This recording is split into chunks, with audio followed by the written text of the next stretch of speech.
From the campus of the University of Alabama, live, local news. From Alabama's home team, this is WVUA News at 10. America will never, ever, ever stand down. We are Boston. We are America. We respond. We endure. We overcome. And we own the finish line. Today, thousands gather to honor the victims and survivors of last year's Boston Marathon bombing.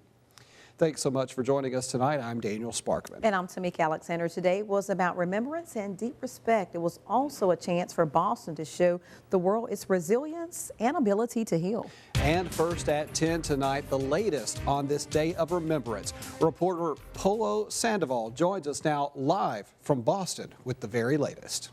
Good evening. A sense of normalcy slowly returning to the streets of Boston. 2 backpacks left on the marathon finish line caused a scare. In fact, police quick to react, emptying out and evacuating a large portion of the street there, and then also eventually detonating those 2 items as a precaution.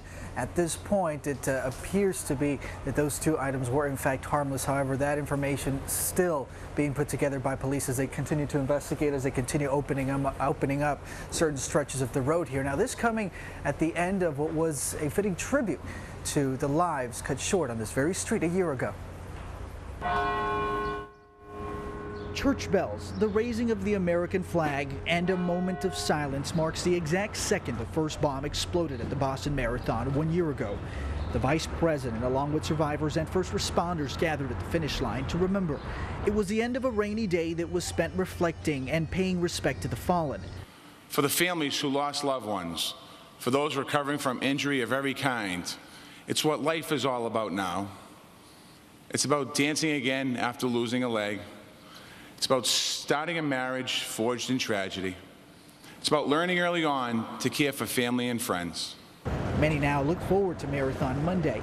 It will be different than last year. Security will be tighter than ever.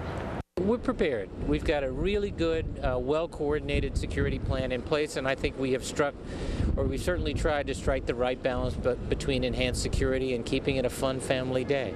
About 36,000 will run, 9,000 more than last year, and even more will watch. A race that is now symbolic of perseverance for a city and a nation that came together in the wake of tragedy. And as we near Marathon Monday, expect to be for security to be a top concern. In fact, a lot of people being discouraged from bringing bags similar to what we saw in downtown earlier today. Also the use of costumes, masks, and also any bottles containing liquids over a liter also being not allowed within actual marathon venues come Monday. Live in Boston, I'm Polo Sandoval. Now back to you.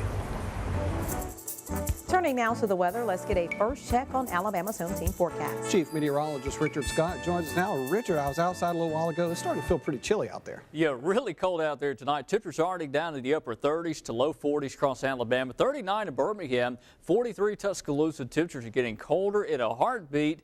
As soon as that sun went down, you probably noticed that quick drop in temperatures. That's what's happening now. Plus, we got a clear sky over Alabama. That's going to allow temperatures to continue to fall as winds go calm tonight. Still got a little bit of wind now, but as winds go calm tonight, frost will start to develop. In fact, some widespread frost is expected across much of Alabama late tonight. Tomorrow morning, bus stop forecast 7 a.m. 31.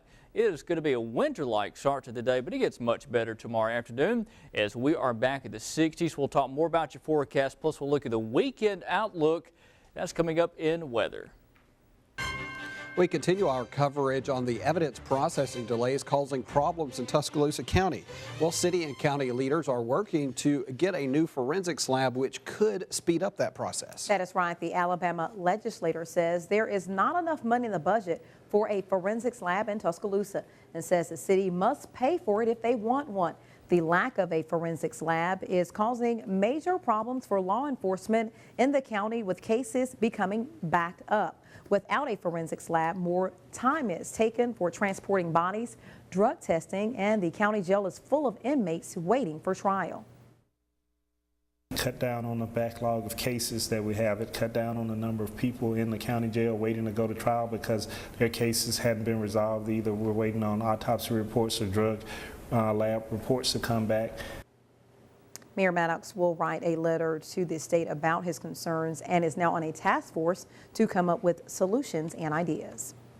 Well, the future of the Metro Animal Shelter in Tuscaloosa is still in question even after tonight's City Council meeting. Workers of the Metro Animal Shelter are trying to save the ability to run the shelter without interference of the city.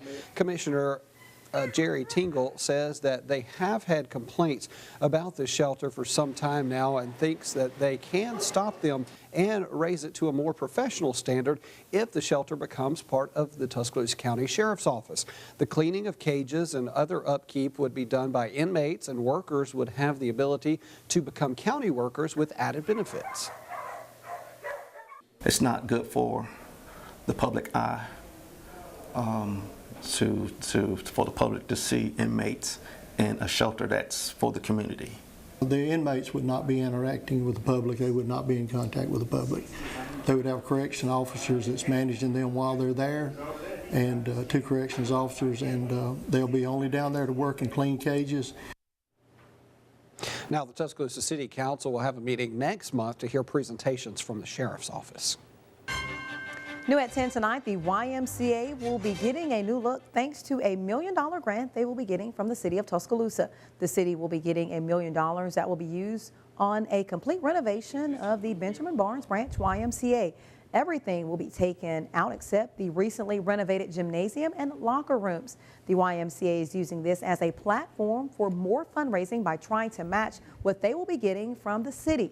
The YMCA hopes that this money will help continue their efforts in workforce and youth development.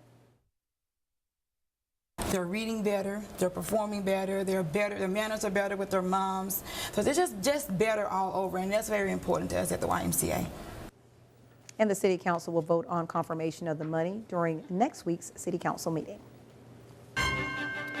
In your home team Crime Watch, investigators responded to a shooting along 36th Avenue East late last night. Sergeant Dale Phillips with Metro Homicide says investigators met with a 43-year-old victim in a parking lot along Skyland Boulevard.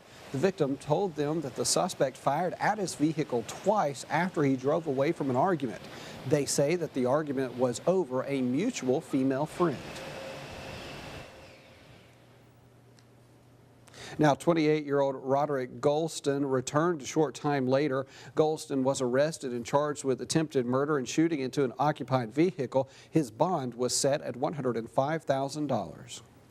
Well, some new signage will soon be on display in downtown Tuscaloosa. The City Council approved the design of new signs for the downtown Tuscaloosa and Riverwalk areas.